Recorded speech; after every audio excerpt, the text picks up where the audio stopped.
All right, this is an unboxing video for the Musa Sikkimensis. This is a variety of banana plant that comes from the Himalayas, from India.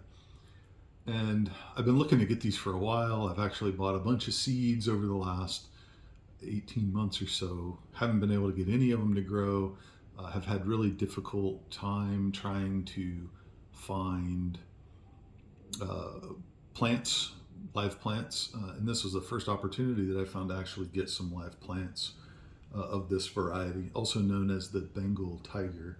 What makes them different is they've got some very dark red patterns on their leaves, and it's a different look.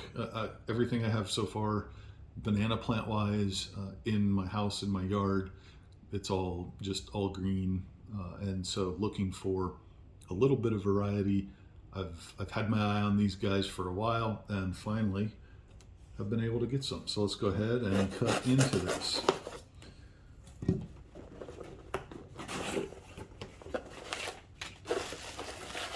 And take a look here. So you can see I got 3 of them.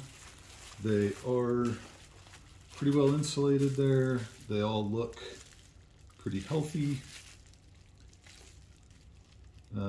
So just taking a look, their leaves look a lot different, although they don't have the dark red yet that you'll see when these get bigger. So super excited to get these into pots and to get these guys growing, and I will be sure to share their journey as it goes.